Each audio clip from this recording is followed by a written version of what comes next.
Ladies and gentlemen, imagine that you live in a country which does not consider you to be an equal member of its society. In fact, no country on this planet does.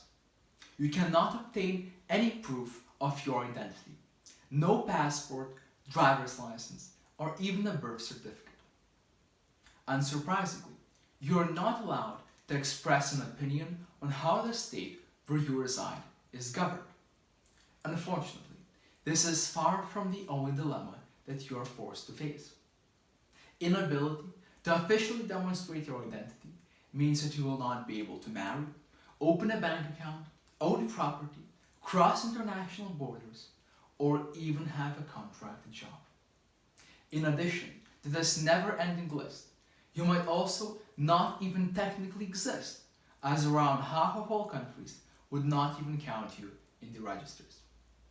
That is the reality that millions of stateless people face every single day. In my speech, I will aim to convince you that statelessness is a prevalent global issue that has detrimental effects on people's lives and therefore demands urgent solutions. However, let's begin by clearing out some misconceptions. Firstly, according to the UN High Commissioner of Refugees, there are at least 12 million people who are considered to be stateless globally. This number, despite all the best efforts of the UN and other international organizations, is constantly on the rise. Secondly, supplementing its numerical significance, this issue is also truly global in a geographical sense as well. The problem ranges from West Africa, with around 750,000 individuals hold no nationality, to neighboring Latvia, where 10% of the country's population is put in the category of non-citizens. Thirdly, even though stateless individuals are often being referred to as refugees, it is not the right term. The absolute majority of current stateless people are not refugees. They were simply born that way. So, at this point, a question should come up for you. What are the causes of this issue? Well, you might certainly speculate that territorial changes usually play a key role, let it be the dissolution of the Soviet Union or decolonization of former European possessions in Africa. All of these events ended up leaving inhabitants of certain territories stateless. Yet, international border adjustments are quite rarely the real cause. As documentary photographer Greg Constantine, who devoted his entire career to the documentation of this issue, once stated, "For most people that I met, statelessness was rooted in discrimination and intolerance." Ladies and gentlemen, it is crucial to understand that discriminatory nationality laws, which make gender or ethnicity requirements for nationality, are the fundamental reason for statelessness. Firstly, let's take an example of Côte d'Ivoire, home to the world's largest stateless community.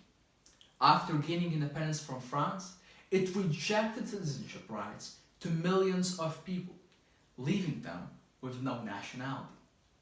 Most of them were born in this country and had never set a foot on any other soil. Yet, the fact that their ancestors originate from the neighboring state of Burkina Faso was used in order to discriminate them.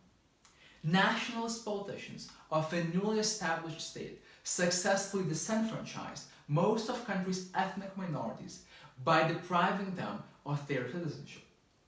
This took away their political voice and destined them to the life of struggle. Statelessness makes them nearly unemployable. They can also, at any moment, be harassed and detained by their own country's police force on the grounds of illegal immigration. This example clearly shows how depriving ethnic minority of their citizenship enables their discrimination. Fortunately, for many Ivorians, this has not yet resulted in an ethnic cleansing, as it has for Rohingyas in Myanmar. But can we take risk of waiting until it does. Secondly, 25 countries around the world decline the right for women to pass on their nationality. This makes children whose father is either missing or unknown in the high risk of becoming stateless. Numerous studies have shown that such individuals are put in the high risk of becoming victims of human trafficking and other forms of exploitation. In addition, many are also forced by their unfortunate circumstances to hire human smugglers and embark on a dangerous journey to a very few countries, such as Brazil, that grant asylum to stateless individuals. To that end, we must ask ourselves, what is being done to solve this issue, and why is it not working?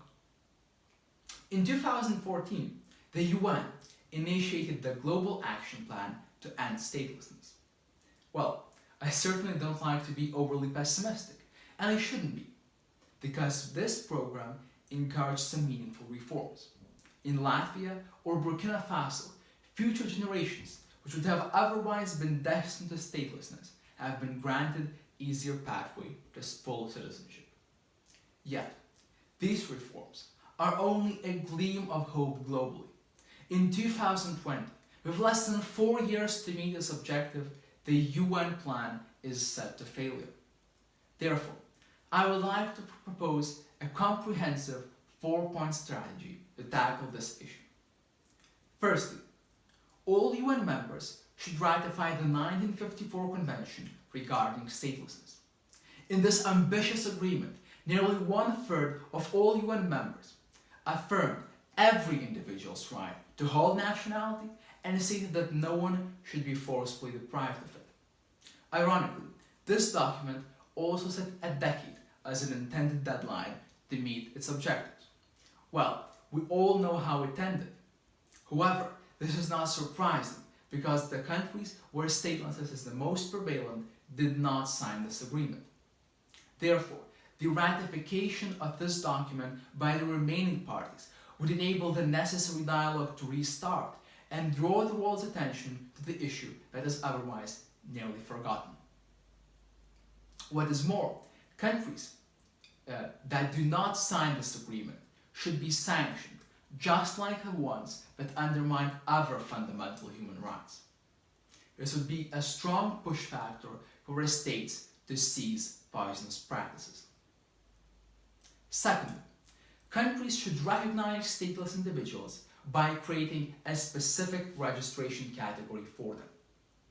Currently, statelessness is nearly unescapable because it is passed down from one generation to the other.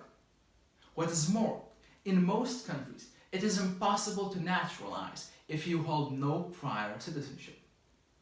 Therefore, a specific registration pathway would enable people to escape otherwise unescapable loophole and seek formal residence in the country that they already reside in.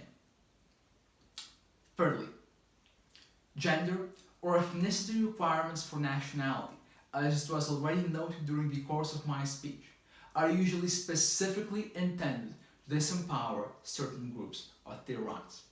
There is no question that such intrinsically discriminatory practices should be eliminated in order to truly tackle this issue. Lastly, in the long term, countries should change their legal attitude towards the obtainment of citizenship.